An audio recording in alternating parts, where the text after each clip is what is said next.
Hard times create hard men. Hard men create soft times. Soft times create soft men. Soft men create hard times. Power क्या है ये आपको किसी reel या किसी motivational seminar में नहीं बताया जाएगा, क्योंकि पावर का असली गेम काफी ज्यादा डार्क, साइलेंट और स्ट्रेटेजिक होता है। Unless you can think the way that an evil person thinks, then you're defenseless against them because they'll go places you can't imagine and then they win. बात यहाँ efforts की है ही नहीं, बात influence की है, बात दिखावे की नहीं, बात डोमिनेंस की है। और अगर कभी आपको ये फील होता है कि ये दुनिया तो सिर्फ गलत लोगों को ही रिवॉर्ड करती है, तो let me tell you my friend, ये आपकी इमेजिनेशन नहीं, ये रियलिटी है। जो लोग सच में पावरफुल है वो पर्दे के पीछे बैठकर इस पूरी दुनिया को नचा रहे हैं। वो ऐसे लोगों के बीच बैठते हैं जिनके लिए पैसा और टाइम सब कुछ है। ये कोई मोटिवेशनल वीडियो नहीं है और डेफिनेटली ये कोई बुक समरी भी नहीं है जहां मैं आपको वही 2-4 घिसे पीटे पॉइंट्स बताकर वीडियो ख़त्म कर दूंगा। आज का ये वीडियो काफ़ी ज़्यादा डिफरेंट होने वाला है, क्योंकि आज हम स्ट्रैटेजी, डोमिनेंस और क्रिएशन पर लिखी गई दुनिया की 3 मोस्ट पावरफुल बुक्स की सबसे डेंजरस विजडम बिल्कुल रॉ फॉर्म में आपके सामने रखने वाले हैं। आज की इस वीडियो में हम इन बुक्स के उन पॉइंट्स पर चर्चा करेंगे जिनसे आप अपनी एवरेज थिंकिंग को दबाकर अपना खुद का एम्पायर बना सकते हो। These are the dark philosophical insights। क्योंकि इस दुनिया में असली पावर शोर शराबा नहीं करती है, वो चुपचाप लोगों को मैनिपुलेट करती रहती है। जब पूरी दुनिया अटेंशन के पीछे भागती रहती है, उसके पीछे चीखती रहती है, ये चुपचाप अपने आप को बिल्ड करती रहती है।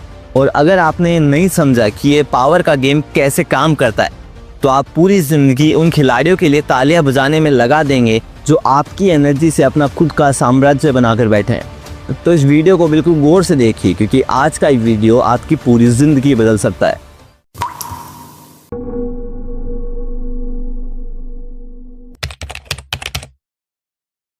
पावर एक्शन से नहीं, इल्यूजन से स्टार्ट होती है। ये मैटर नहीं करता है कि आप क्या करते हैं, मैटर ये करता है कि ये दुनिया आपको क्या मानती है। और अगर आप उस बिलीफ को कंट्रोल नहीं करेंगे तो कोई और करेगा। एक बार अपने चारों तरफ देखिए, ये दुनिया उसको इज्जत नहीं देती है जो सबसे टैलेंटेड होता है। ये दुनिया उसको इज्जत देती है जो आर्ट ऑफ फ्रेमिंग को समझ गया है। मतलब जिस तरह एक कुम्हार मिट्टी को किसी भी शेप में डाल सकता है, उसी तरह वो लोग भी लोगों के मन में अपना मनचाहा परसेप्शन बना लेते हैं। अगर आप अपने आप को वैल्यूबल समझते हैं तो आप वैल्यूबल हैं, और अगर आप अपने आप को वीक समझते हैं तो आप ऑलरेडी कंपटीशन से बाहर हो चुके हैं। सच से भी पहले बिलीफ आता है, और इस इन्फ्लुएंस और स्टेटस की लड़ाई में वो नहीं जीतता है जिसके पास सबसे ज़्यादा अटेंशन होता है, बल्कि वो जीतता है जो सबसे ज़्यादा मिस्टीरियस होता है। रॉबर्ट ग्रीन ने सिर्फ पावर के बारे में लिखा नहीं है, बल्कि इन्होंने पावर के पूरे स्ट्रक्चर को डिकोड कर दिया है। उनका एक लॉ है, always say less than necessary. But अब अधिकतर लोग इसको फेस वैल्यू पर ले जाते हैं। वो सोचते हैं कि इसका मतलब है कि हमें कम बोलना है। नहीं, इसका मतलब ये है कि आपको कम बोलना है, पर जब बोलो तो ऐसा बोलो कि लोगों के मन में इम्बैलेंस क्रिएट हो जाए कि भाई क्या बोल गया है। जब आप चुप रहते हैं तो लोग अपने आप ही आपके बारे में सोचना शुरू कर देते हैं। अब आपने तो बोल बोल कर अपनी वल्नरेबिलिटी शो करी नहीं है, तो वो अपने आप ही इमेजिन करने लग जाते हैं कि आप में कितनी डेप्थ, इंटेलिजेंस और स्ट्रेंथ हो सकती है। वो आपको लेकर ही फैंटेसाइज करना शुरू कर देते हैं, और यहाँ से कंट्रोल की शुरुआत होती है। सुन त्सू इसे और आगे लेकर जाते हैं। वो कहते हैं कि हर जंग सिर्फ धोखे पर टिकी है।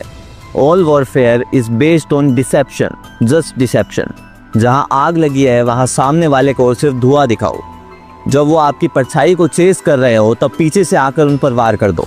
इन्होंने युद्ध नहीं लड़े, इन्होंने युद्ध शुरू होने से पहले ही खत्म कर दिए, क्योंकि ये जानते थे विजिबिलिटी इज वल्नरेबिलिटी। अगर सामने वाला आपको पढ़ सकता है तो वो आपको रोक भी सकता है।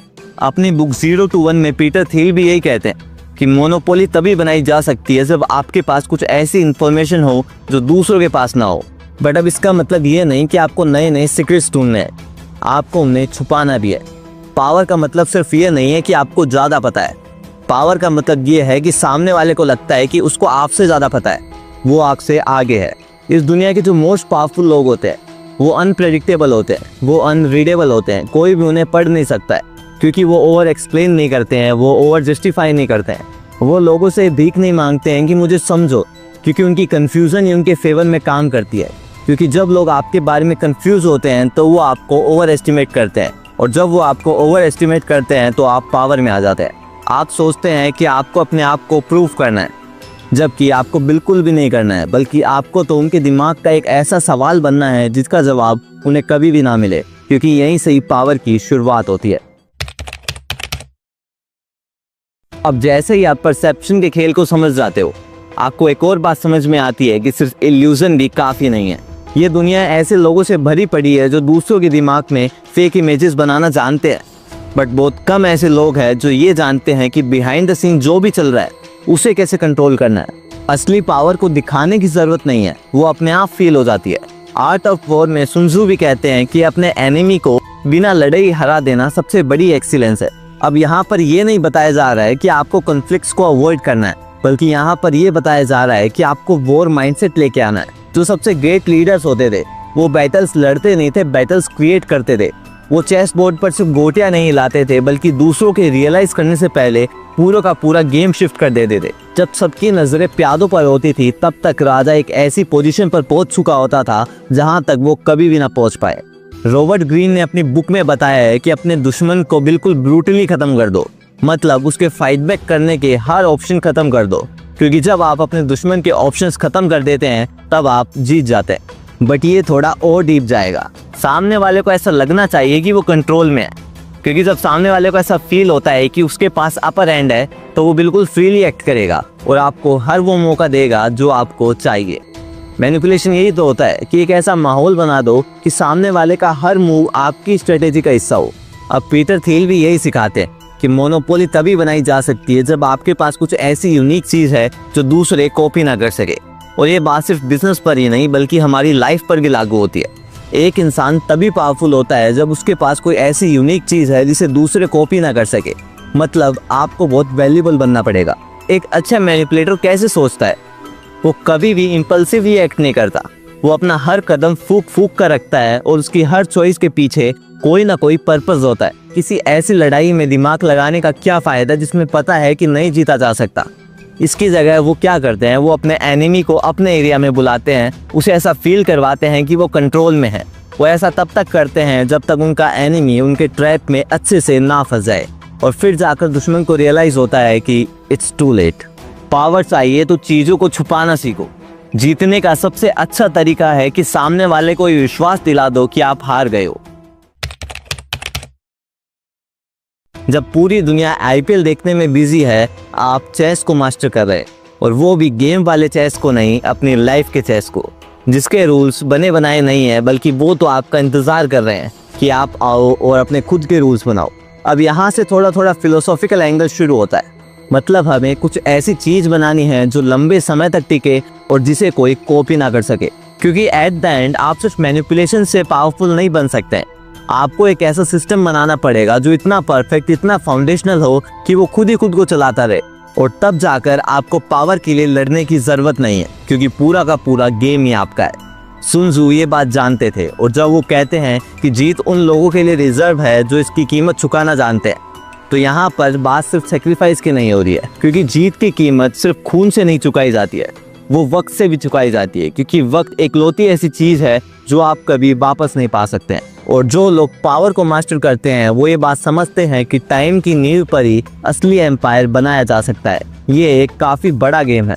और जब पीटर थियल भी बार बार मोनोपोली की बात करते हैं, तो मोनोपोली सिर्फ बिजनेस में थोड़ी बनाई जाती है, आप अपनी लाइफ में भी मोनोपोली क्रिएट कर सकते हैं। बट उसके लिए सबसे पहले आपको अपनी सराउंडिंग से वैलिडेशन लेना बंद करना होगा। आपको अपनी कैपेबिलिटीज के बेस पर ये डिसाइड करना होगा कि क्या पॉसिबल है और क्या नहीं, क्योंकि ऐसे ही आप कोई नेक्स्ट लेवल चीज बना सकते हैं। और जब तक कोई आपके इस लेवल तक पहुंचेगा, आप एक लेवल और ऊपर पहुंच चुके होंगे। और ये लॉन्ग टर्म माइंडसेट ही सब कुछ बदल कर रख देता है। आप आज देखेंगे सबको सब कुछ बिल्कुल जल्दी चाहिए, बट असली हसलर वो है जो आज ऐसे बीज बो रहा है जिनको फल देने में शायद सालों लग जाएंगे, बट जब वो फल देंगे तो अपने रास्ते में आने वाली हर एक चीज को खत्म कर देंगे। 48 लॉज ऑफ पावर में भी ग्रीन कहते हैं, master the art of timing. Timing का मतलब ये नहीं कि परफेक्ट मोमेंट का वेट करना। टाइमिंग का मतलब ये है कि जब आपको जरूरत हो तभी परफेक्ट मोमेंट बना लो। If you can control the timing, you can control the outcome. आप खुद बताओ कौन ज्यादा पावरफुल होगा? एक इंसान जिसके सामने अलग अलग सिचुएशंस आ रही है और वो सिर्फ उन पर रिएक्ट कर रहा है, और दूसरा जो अपनी जरूरत के हिसाब से सिचुएशन बना रहा है। जब हर कोई सिर्फ स्पॉटलाइट के पीछे भाग रहा है, आप चुपचाप अपने फ्यूचर बनाने में लगे हो। अपने आसपास पूरी तरह से मोनोपोली बना लो, ताकि जब ये धूल छटे तो मैदान भर सिर्फ आप खड़े दिखे, क्योंकि असली गेम तो सिर्फ आप ही खेल रहे थे। अब आपने सारे लॉज भी सुन लिए, आपने सारी स्ट्रेटेजीज भी जान ली, बट सबसे हार्ड पार्ट तो अब आएगा। इनको इम्प्लीमेंट भी तो करना है, क्योंकि सिर्फ पढ़ने से या सुनने से पावर नहीं आती है, आपको पावरफुल बनना पड़ता है। आपको क्या लगता है कि हम पावरफुल बन गए क्योंकि हमने लोगों को मैनिपुलेट करना सीख लिया, हमने 2-4 ट्रिक्स सीख ली? नहीं भाई, पावरफुल आप तब बनते हैं जब आप एक ऐसा माइंडसेट तैयार कर ले जिसकी नस नस में स्ट्रेटेजीज भरी हो, ताकि आपके हर मूव, आपके हर इंटरेक्शन, आपकी हर चॉइस पर आपका कंट्रोल हो सके। लेट्स बी रियल, अधिकतर लोग अपनी पूरी जिंदगी रिएक्ट करने में बिता देते हैं। वो लोगों की सक्सेस पे रिएक्ट करते हैं, वो उस पर रिएक्ट करते हैं जो दुनिया उन पर थोपती है, वो अपने इन्वायरमेंट पे रिएक्ट करते हैं, वो अपने हालातों को ही अपनी किस्मत बना लेते हैं, और ऐसा करते करते वो एक ऐसी चीज़ खो देते हैं जो उनको सबसे अलग बना सकती थी, और वो है अपने नैरेटिव पर अपना कंट्रोल। जब आप रिएक्ट करना बंद करते हैं तो आप क्रिएट करना शुरू करते हैं, आप इस गेम को समझना शुरू करते हैं। इससे आप कैलकुलेटेड मूव्स लेते हैं और आपका फ्यूचर आपके अकॉर्डिंग बनने लगता है, और तब जाकर आपको बुक्स की ये सारी बातें समझ में आती है। तो पहली चीज़ जो आपको अडॉप्ट करनी है वो है साइलेंस। और ये साइलेंस वो नहीं है कि आपको अपनी परेशानियों से भागना है, ये साइलेंस पावर की है। कम बोलो, पर जब भी बोलो तो ऐसा बोलो कि सामने वाले को लगे कि बात में दम तो है, वो आपको गौर से सुने। नैरेटिव्स को कंट्रोल करना शुरू करो, लोगों को ये सोचने पे मजबूर करो कि भाई इसका ये पर्सपेक्टिव आ कहाँ से रहा है, और फिर वो आपको ऑर्डिनरी समझना तो बंद कर देंगे। उनको समझ में आ जाएगा कि आप एक ऐसी मछली है जिसको वो पूरी तरह से नहीं फंसा सकते हैं, और जब वो आपको फंसा नहीं पाएंगे तो वो आपसे डरेंगे। आप हिस्ट्री उठाकर देखेंगे तो आपको पता चलेगा कि सबसे पावरफुल लोग जो रहे हैं, उन्होंने कभी भी अपने प्लान्स रिवील नहीं करे, बट सामने वाले को वही दिखाया जो वो देखना चाहता है। दूसरी चीज़ है, अपनी मोनोपोली बनाना शुरू करो, सिर्फ बिजनेस में ही नहीं, अपनी लाइफ में भी। आपके पास ऐसी क्या चीज़ है जो दूसरे आपसे कॉपी ना कर सके? आपका यूनिक एडवांटेज क्या है? आप क्या करते हैं, आप क्या जानते हैं? कोई भी एक ऐसी चीज़ ढूंढो और उसके बेस पर अपना एम्पायर बना लो, ताकि कोई भी आपसे उसे क्लेम ना कर सके। और फाइनली टाइमिंग को मास्टर करो, लॉन्ग गेम पर फोकस करो। जो सबसे सक्सेसफुल रूलर्स रहे हैं, उन्होंने जल्दबाजी में अपने एम्पायर नहीं बनाए हैं, वो इम्पल्सिव नहीं, कैलकुलेटेड थे। इसलिए एक्ट मत करो क्योंकि आप कर सकते हैं, इसलिए एक्ट करो क्योंकि अब आपको करना ज़रूरी है। और जब आप एक्ट नहीं करते हैं तब आप सीख रहे होते हैं, आप ऑब्जर्व कर रहे होते हैं, आप अपने नेक्स्ट मूव के लिए ग्राउंड वर्क कर रहे होते हैं। अब आप सोच रहे होंगे कि यार ये तो बहुत ज़्यादा है, बट दैट्स द पॉइंट। अधिकतर लोग डिस्ट्रैक्टेड है, और अगर आपने ये वीडियो यहाँ तक देखा है तो इसका मतलब आप ऑलरेडी डिफरेंट है। ये आपकी शुरुआत है इस दुनिया को क्लियर लेंस से देखने की, जहाँ आपको दिखता है कि पावर उसको नहीं मिलती है जो ज़्यादा लाउड या डेस्परेट होता है। पावर उसको मिलती है जो स्ट्रेटेजिक होता है, जो ये जानता है कि कोई भी चीज़ अपने आप नहीं होती है। पावर का मतलब है कंट्रोल, और वो कंट्रोल शुरू होता है खुद से। इन लेसन्स को सीरियसली लो और अपनी लाइफ के हर एस्पेक्ट में इनको यूज़ करो, और नैरेटिव को कंट्रोल करो। अगर वीडियो पसंद आए तो इसे लाइक करके चैनल को सब्सक्राइब कर लीजिए, क्योंकि आपके भाई को आपकी ज़रूरत है और इस दुनिया को सही नॉलेज की। Thank you very much.